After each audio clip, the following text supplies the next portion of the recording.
کبھی کبھی بعض لوگ سوال کرتے ہیں کہ جس طرح سے غیر قومیں اپنے رسولوں کے لیے یا ان کے لیے جنہوں نے ان کے مذہب کا آغاز کیا، کیا ان کے لیے وہ اپنے نبیوں کے لیے دعا کرتے ہیں، تو کیا ہم مسیح کے لیے دعا کریں؟ کیا ہمیں بھی مسیح کے لیے دعا کرنی چاہیے؟ میرے عزیزو، بائبل مقدس کو پڑھنے والے اس بات کو بخوبی جانتے ہیں کہ مسیح یسوع نے جنہوں نے اس سے ہمدردی جتانے کی کوشش کی یا اس کی سلامتی چاہنے کی کوشش کی، اس نے ان کو ایک جواب دیا۔ آئیے لوکا رسول کی معرفت لکھی گئی انجیل اس کے 23ویں باب کی 27ویں آیت کو پڑھتے ہیں۔ یہ وہ واقعہ ہے جب یسوع مسیح کو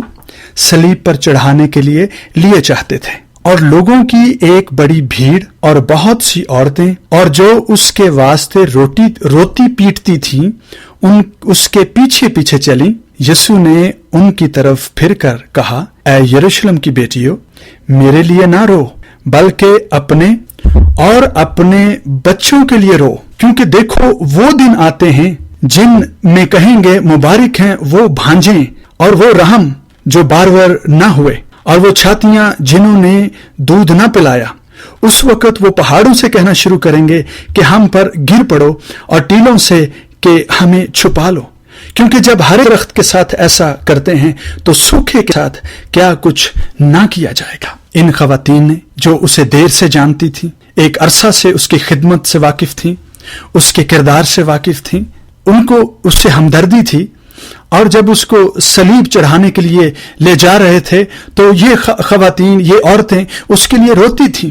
اور یقیناً یہودی ہونے کی وجہ سے یہوہ خدا سے دعا بھی کرتی کہ یسوع مسیح ناصری جو اس وقت تکلیف کی حالت میں ہے تو اسے چھڑوا لے، اے خدا رحم کر اور یسوع مسیح ناصری کو اس بڑی تکلیف اٹھانے سے بچا لے۔ اور مسیح نے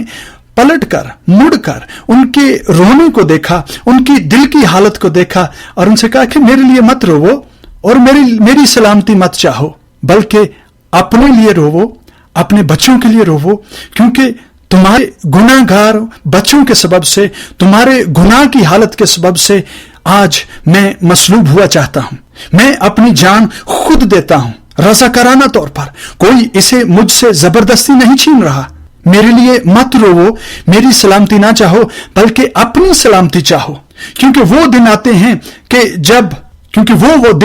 کہ جب تم پہاڑوں سے کہو گے کہ ہمارے اوپر گر پڑو، ہمیں چھپا لو، کیونکہ جب ہرے درخت کے ساتھ ایسا کیا جاتا ہے تو سوکھے کے ساتھ کیا کچھ نہ کریں گے۔ اے سوکھی ہڈیوں، اے سوکھے درختوں، میری سلامتی نہ چاہو، میرے لیے دعا مت کرو، میرے لیے آنسو مت بہاؤ، بلکہ اپنے اور اپنے بچوں کی سلامتی چاہو اور ان پر آنسو بہاؤ، کیونکہ ان گناہ گاروں کے گناہ کے سبب سے مسیح قربان ہوا چاہتا ہے۔ میرے عزیزو، یہ بڑی واضح طور پر یہ بڑی واضح بات ہے کہ جس کو میں دنیا کا نجات دہندہ کہتا ہوں، جس کو میں سارے جہانوں کے لیے رحمت کا سبب جانتا ہوں، اس کے لیے میں برکت، رحمت، چھٹکارا، ابدی زندگی، ابدی حیاتی کی دعا کیسے کر سکتا ہوں؟ جو میرے لیے ابدی زندگی بنا ہے، جو میرے لیے چھٹکارے کا سبب ہے، جو میرے گناہوں سے معافی کا سبب ہے، جو میری تکلیفوں سے چھٹکارے کی وجہ ہے، جو میری خوشی کا سبب ہے، جو میری سیلیبریشنز کا سبب ہے، میں اس کے لیے خوشی کیسے مانگ سکتا ہوں؟ وہ تو خود میرے لیے، میری خوشی کے لیے، میرے چھٹکارے کے لیے، میری ابدی زندگی کے لیے، میرے گناہوں کی معافی کے لیے اپنے آپ کو دیتا ہے، اس لیے کہ وہ پاک ہے، اس میں گناہ نہیں ہے۔ گناہ بیماری لاتا ہے، گناہ موت پیدا کرتا ہے، گناہ ہی کے سبب سے انسان پست حالی کا شکار ہوتا ہے۔ جو گناہ کا شکار ہے اسے سلامتی کی ضرورت ہے، اسے چھٹکارے کی ضرورت ہے، اسے دعا کی ضرورت ہے، اسے شفاعت کی ضرورت ہے۔ میرے عزیزو، بائبل مقدس میں بائبل کے خدا کے جتنے نبی ہوئے ہیں، میں کم از کم کسی ایسے نبی سے واقف نہیں ہوں جو بیمار پڑا ہو، میں کسی ایسے نبی سے واقف نہیں ہوں، کسی ایسے رسول سے واقف نہیں ہوں کہ غیر قوموں نے یا بت پرستوں نے اس پر جادو کیا ہو تو وہ بیمار ہو گیا ہو۔ میں کسی ایسے رسول اور نبی کو، بائبل کے نبی کو نہیں جانتا۔ آپ نہیں سمجھتے کہ جب مسیح یسوع کی ساری اس ایریا میں، اس خطے میں جب ہر جگہ اس کی پبلسٹی ہو رہی تھی تو کیا بال کے پجاریوں نے، بت پرستوں نے اور رومی حکومت نے اپنے روحانی پیشواؤں سے مشورہ نہ کیا ہوگا؟ بہت سے لوگوں نے جادو کے وسیلہ سے اس یسوع ناصری کو جو اس وقت کا نجات دہندہ اور آج کی دنیا کا نجات دہندہ ہے، اس وقت کا مشہور ترین شخص ہو کر ابھرا تھا، کیا اس کو جادو کے وسیلہ سے انہوں نے زہر کرنے کی کوشش نہ کی ہوگی؟ یقیناً کی ہوگی۔ پر مسیح کبھی کسی کے جادو سے بیمار نہیں ہوا، چارپائی پر نہیں پڑا، اس کو کسی بدرو نے نہیں گھیرا، بلکہ بدرو ہی اسے دیکھ کر چلا کر خدا کا بیٹا کہہ کر بھاگ جاتی تھی، چلانے لگتی تھی، اس کی گواہی دینے لگتی تھی۔ پر مسیح نے ان کو خاموش رہنے کے لیے ان کو خاموش رہنے کا حکم دیا۔ خدا کا نبی ہو اور اس پر جادو چل جائے، خدا کا نبی ہو وہ بیمار ہو جائے، ایسا نہیں ہوتا۔ اگر کوئی نبی ہے تو کسی کے جادو سے وہ بیمار نہیں ہوتا، اور نہیں ہونا چاہیے۔ یہ قادر مطلق خدا کے نبیوں کی یہ صفت ہے کہ وہ غیر قوموں، بت پرستوں اور دنیا کے شیطانوں سے متاثر نہیں ہوتے، اثر انداز نہیں ہونے دیتے ان کو اپنی شخصیت پر، بلکہ خدا قادر مطلق کا ہاتھ بچانے کے لیے ہمیشہ ان کے ساتھ ہوتا ہے۔ ہمارا اگلا جو نقطہ ہے وہ یہ ہے کہ شفاعت کیا ہے۔ آئیے ہم شفاعت کے اس سبجیکٹ کو، موضوع کو جو ہے وہ تھوڑے وقت کے لیے زیر بحث لا کر آتے ہیں۔